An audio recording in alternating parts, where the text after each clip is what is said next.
Sa ulo ng mga balita, extension ng term of agreement para sa pangangasiwa sa Pangasinan Salt Farm ipinasakamay ng DENR sa pamalaang panlalawigan. Mahigit 6,000 CVO sa District 3 ng Pangasinan tumanggap ng tulong pinansyal mula sa lalawigan. Mga opisyal ng Pangasinan saludo sa mga CVO. Provincial Health Office, puspusan ang kampanya kontra dengue. Mahigit 8 milyong turista dumagsa sa Pangasinan noong nakaraang taon. Job fair, muling inilapit sa mga Pangasinense, employment rate ng Pangasinan tumaas. Mga pamilyang nasunugan, tinulungan ng Kapitolyo. At Gikusina, naghatid ng mainit na almusal sa liblib na barangay ng mga Tarem.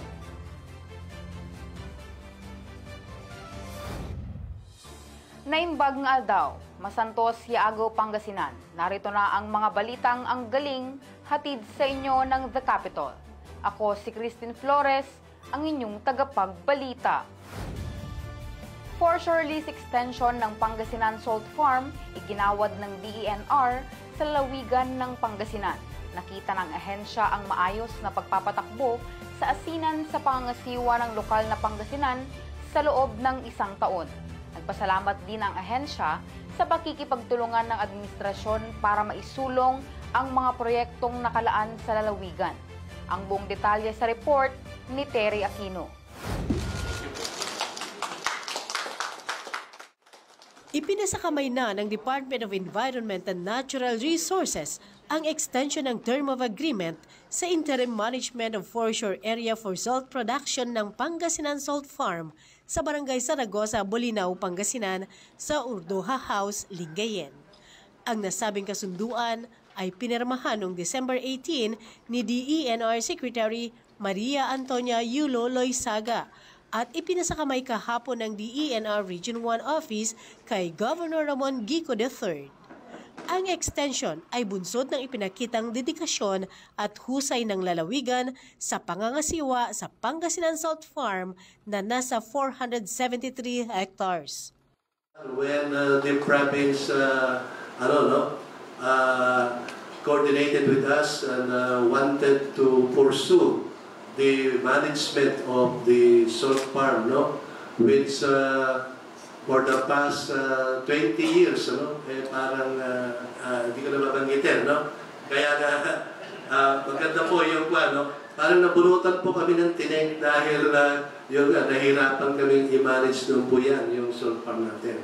So marami po salamat, Gueco, Nagpasalamat si Governor Gico sa mabilis na tugon ng DENR sa extension of term agreement. At least we were able to regain as a province the very soul, the very name of the province na where salt is made.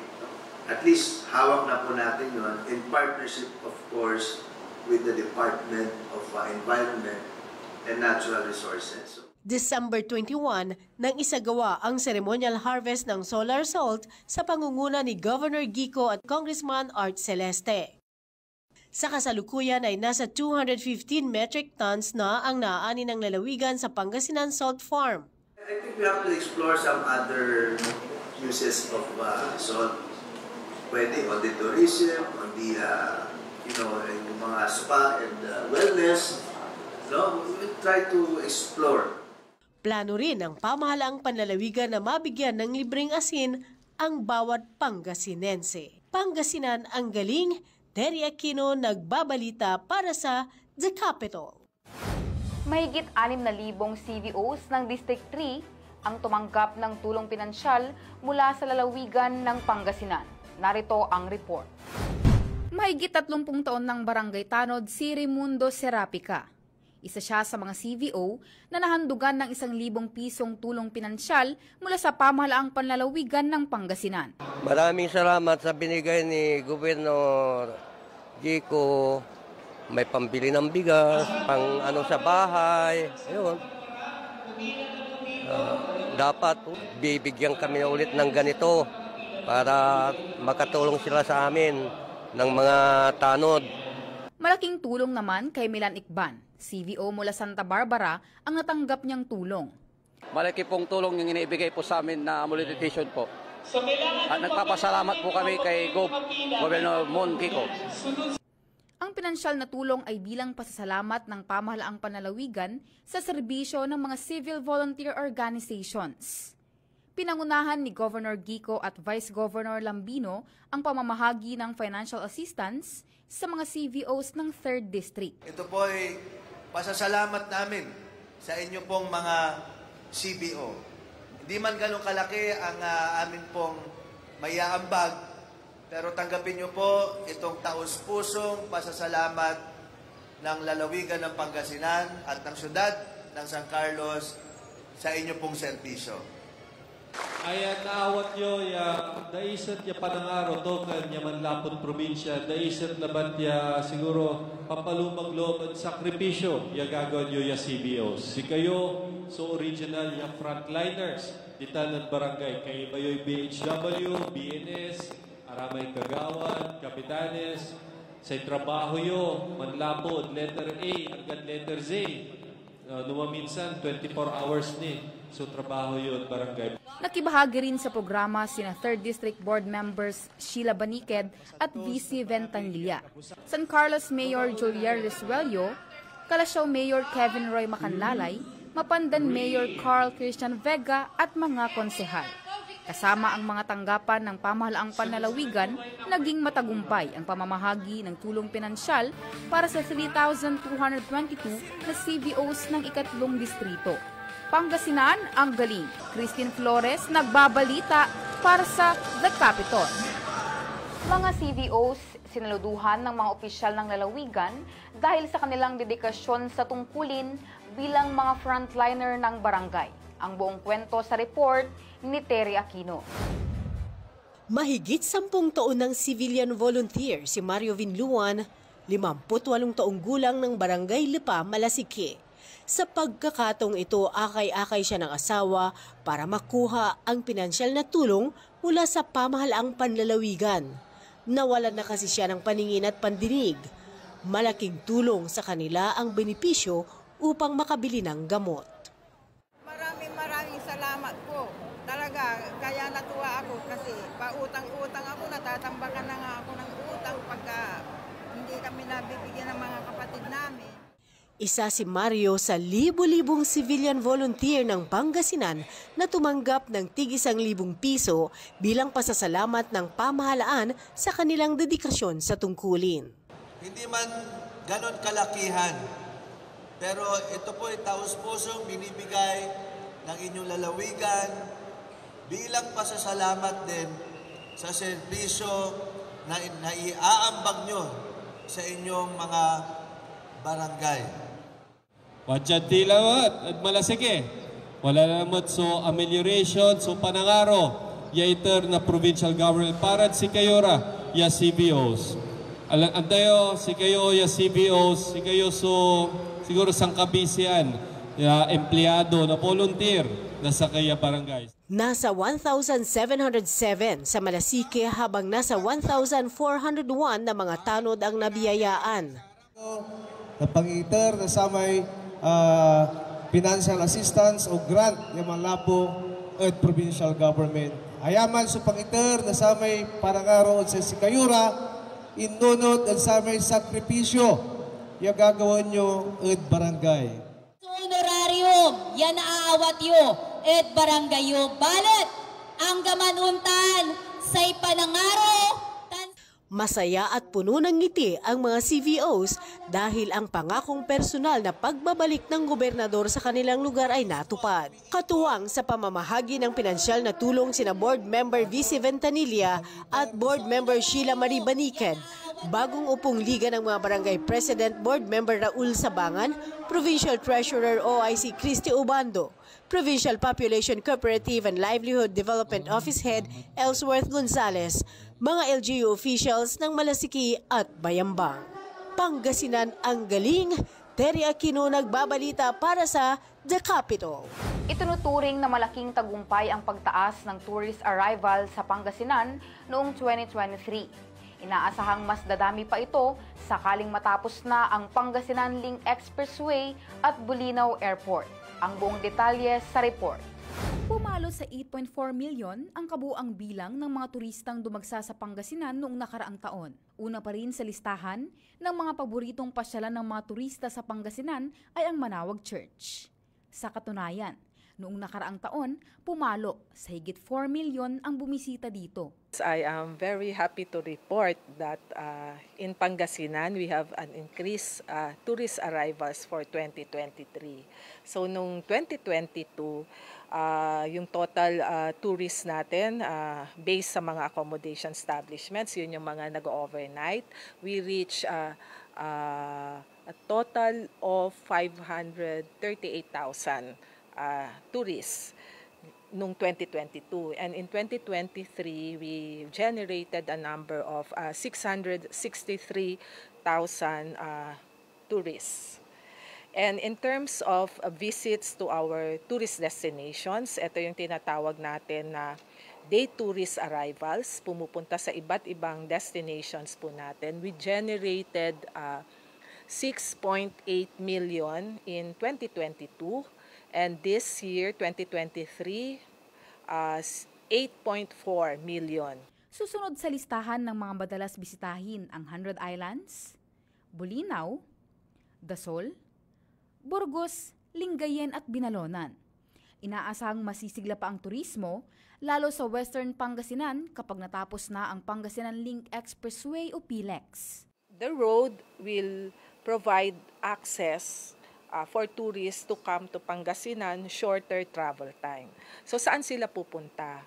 Lingayen development to attract more tourists and to provide our fellow Pangasinenses a different experience of the Capital Beachfront as a destination. Inaasahan ang lalo pang pagdagsa ng turista kapag natapos ang konstruksyon ng airport sa bayan ng Bulinaw. Pangasinan ang galing. Christine Flores nagbabalita para sa The Capital. Susunod, Provincial Health Office, puspusan ang kampanya kontra dengue. Yan at iba pang balita sa pagbabalik ng The Capital.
Tuloy-tuloy sa monitoring ang Provincial Health Office sa mga lugar kung saan nakakapagtala ng mga kaso ng dengue.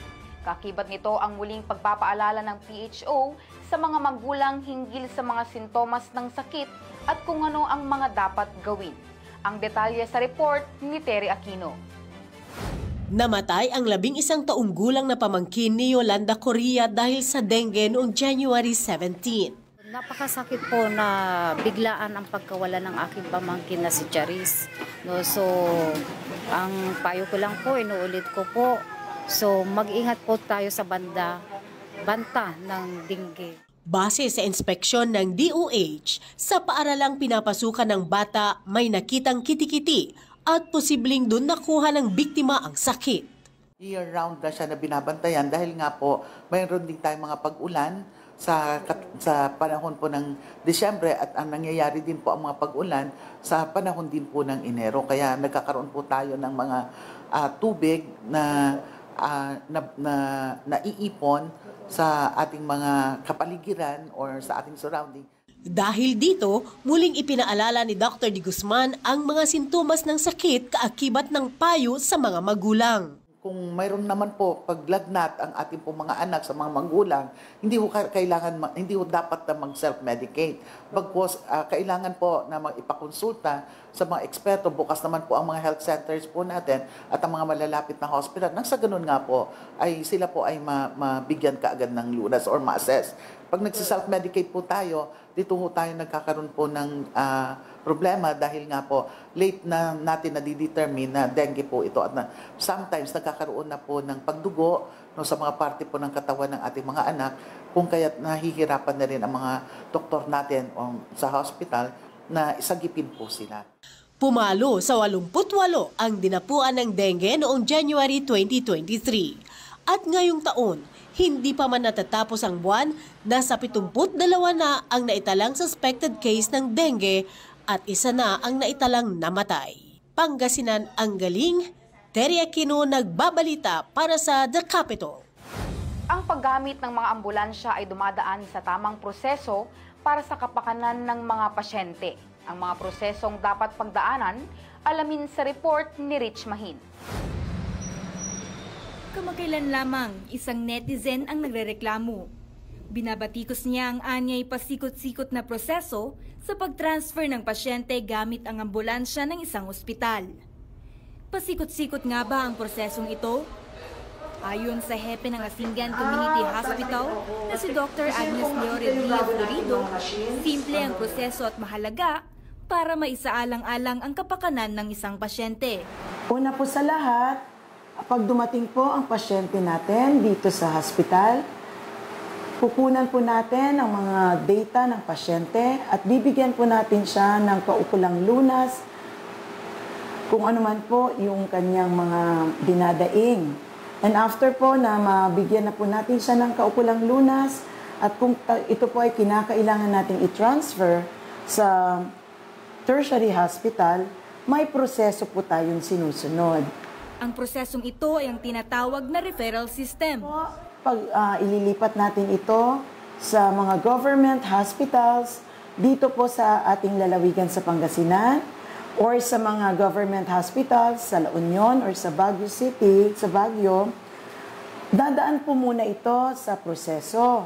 Una, yung nurse po natin, tatawag po siya sa operation center, at ang operation center po ang mag-coordinate sa hospital of choice. Bakit nga ba napaka-importante ng referral system bago ilipat ang pasyente? I-inform din natin ang operation center regarding the patient's data para yun din po ang ibibigay nila kung saang hospital man po maililipat ang ating pasyente. And after po nito na maitawag natin at maibigay ang data sa OPSEN, ang operation center na po ang bahala na makipag-coordinate sa mga hospitals na lilipatan. And pag nagbigay na ng go signal po yung hospital of choice or yung hospital po na lilipatan ng ating pasyente, and that's the time pwede na pong umalis ang ating pasyente na may kasama po na nurse para po sa endorsement pagdating dun sa hospital po na lilipatan.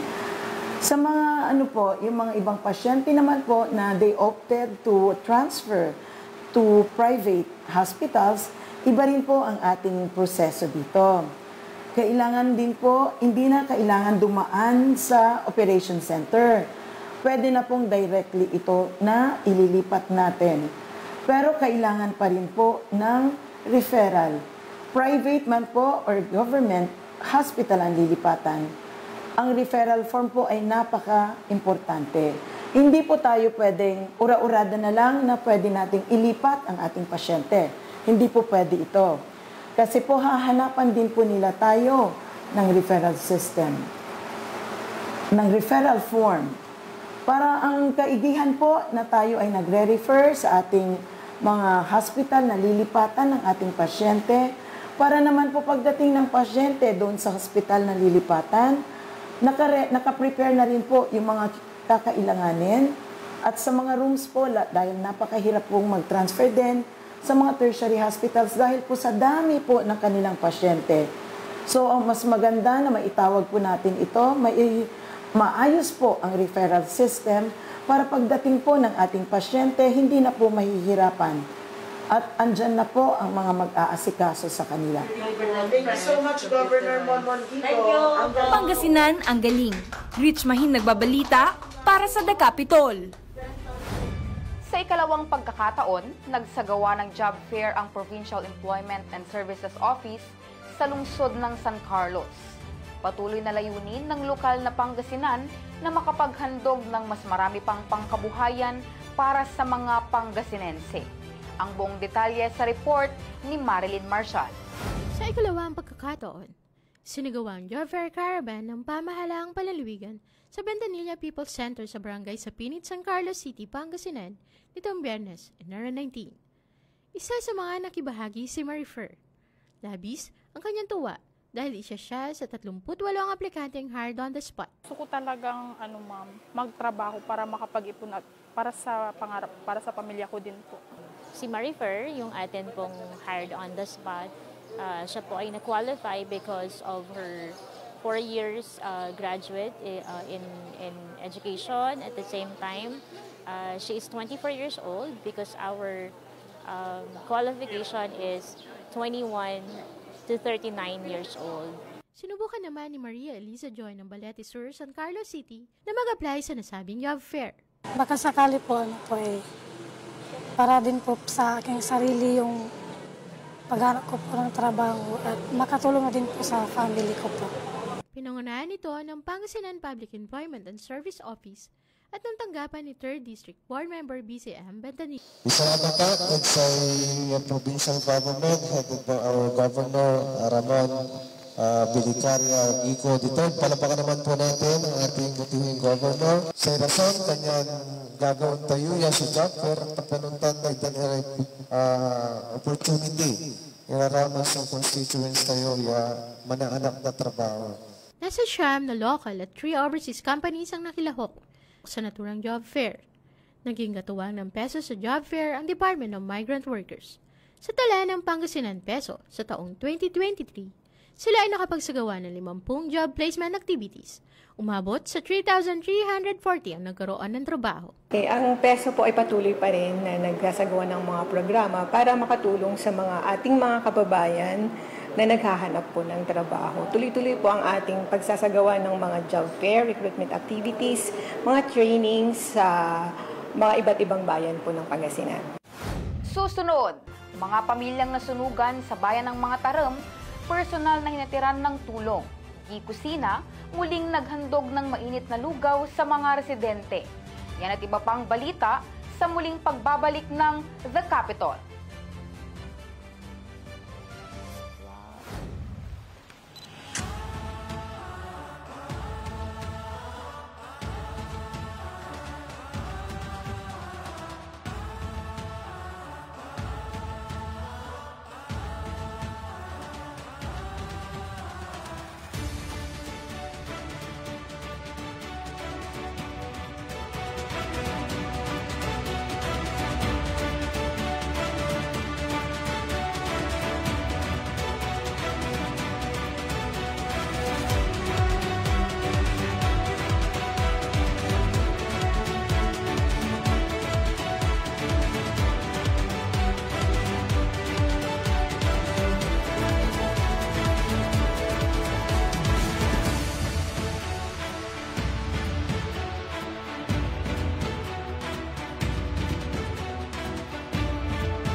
naging madamdamin ang tagpo sa personal na pagbisita ng Pamahalaang Panlalawigan at ng First Spouses League of Pangasinan sa mga nasunugang pamilya.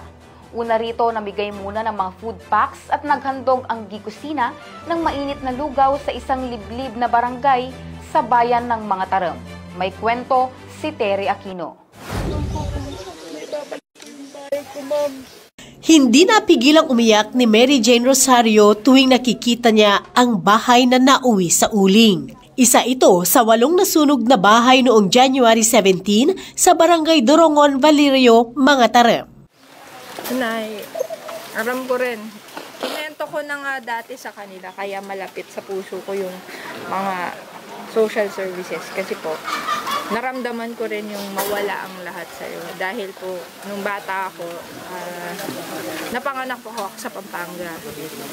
So nung bata po ako nalakar kami. Lahat ng pundar po ng tatay ko nabaon sa lupa. So alam ko po ang nararamdaman ng lahat na wala. Masakit po talaga. Hinihinalang baga mula sa kalan ang pinagmulan ng sunog. Dahil yari sa light material ang ilang bahay, mabilis itong kumalat. Meron na rin po akong goods na binigay doon per family. So salamat po kahit na paano maibsan. Wala ring nailigtas na gamit si Juvie Flores. Pero nagpasalamat siya dahil nailigtas niya ang 3 anak. Nanginayang po ako kasi sa mga gamit ko, ma'am. Alam ko yun. Mga napundar niya. Masakit talaga yun. Pati yung walang nasaktan. titulo ng lupa po ng tatay ko na nagtago na nasunog. Umabot sa 10 pamilya ang nawalan ng tirahan. Dahil dito, nagkasa ng tulong para sa mga biktima ang lalawigan sa pangunguna ng Provincial Social Welfare and Development Office, kasama si First Spouses League of Pangasinan Chairperson Maan Tuazon Gico. So alam ko po na mahirap ang masunugan kasi nga sa sobrang dami ko na rin pong naikutan. Bigas, mga delata, ilan pang pagkain at solar lights ang ipinamahagi. Ipinoproseso na rin ng PSWDO ang financial assistance para sa mga nawalan ng tirahan. Sa ngayon ay nananatili pa rin sila sa evacuation center. Una rito, kasama ang gikusina, nagpalugaw at namigay ng family food packs sa Barangay Dorongon, Linmansangan, Mga Tarem ang grupo.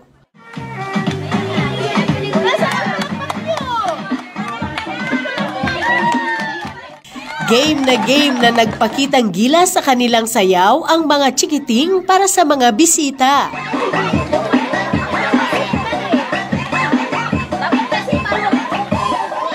Pero hindi nagpaawat ang mga nanay. Ang kanilang grupong Babylon Ladies ng Dorongon nakipagsabayan sa entertainment dance number.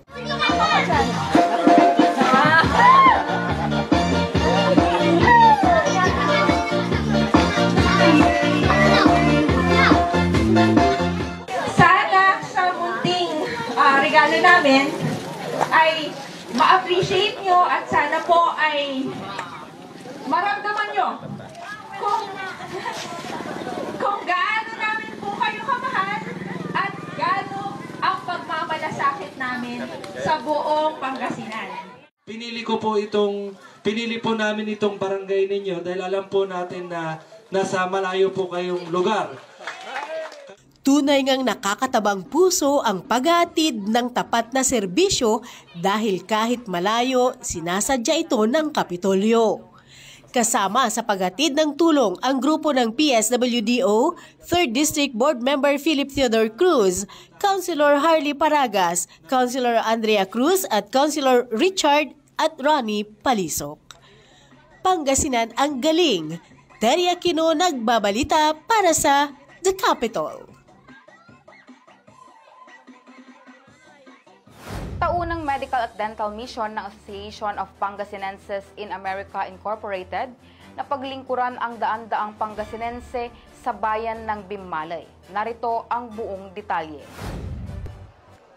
Matyagang pumila si Tatay Jesus Pinlac para sa libreng laboratory exam na hatid ng Medical Mission sa Municipal Training Center sa Bimmalay. Nabalitaan ko po kasi na may mga pre-medical check-up at saka yung mga nagbibigay ng gamot. Nagpapasalamat po kami sa ating government. Marami pong salamat, sir. At sana po may mga kagaya kayo na mababait at may puso na tumutulong sa mga mahihirap. At sana po pagpatuloy niya magandang layunin niyo para makatulong po kayo sa hindi na nakakayang bumili ng mga gamot na medyo may kamahalan. Isa rin si Nanay Dolores sa mga nakatanggap ng free medical check-up. Gusto ko magpa-check up dito sa medical mission. Kasi mayroon akong sakit na kulang sa dugo. Kaya nagpunta ako dito. Ang medical mission ay hatid ng Association of Pangasinenses in America Foundation Incorporated o APAFI. Katuwang dito ang pamahalaang panlalawigan upang ihatid ang libreng serbisyong dental at medikal sa mga Pangasinense. Napansin namin na maraming mga nangangailangan, kaya dinadala namin ito para makatulong sa mga taong talagang nangangailangan. Lalong-lalo na ang health ng tao ay nagpapayaman ng isang komunidad kung ang mga citizens ay matibay ang kanilang pangangatawan. Ginagawa namin lahat ng paraan para taon-taon ay may babalik namin ang ibinigay ng Panginoon sa amin sa pamamaraan ng medical and dental mission. Siyempre ang makatulong sa kapwa Pilipino, lalong-lalo na rito sa Pangasinan.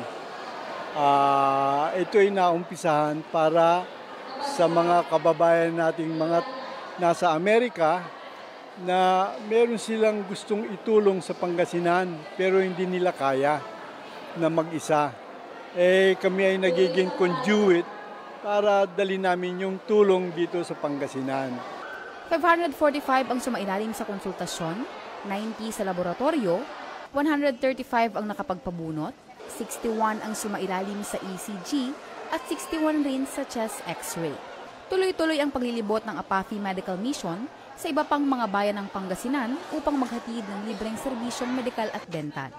Sa January 30 ay gaganapin ito sa Barangay Kaaringayan sa Bayan ng Lawak at sa Barangay Nalsian Manawag sa January 31 ay magkakaroon ng medical mission at sa Barangay Apaya naman sa Mapandan sa February 1. Pagsapit ng February 26, dadalhin ang medical mission sa Barangay Embarcadero, Mangaldan. Pangasinan, ang galing. Christine Flores, nagbabalita para sa The Capitol. At yan, ang mga balitang ang galing, hatid sa inyo ng The Capitol. Sa ngalan ng buong puwersa ng Pangasinan Information and Media Relations Office at Provincial Government of Pangasinan. Ako si Christine Flores. Masantos Siago, Pangasinan, ang galing.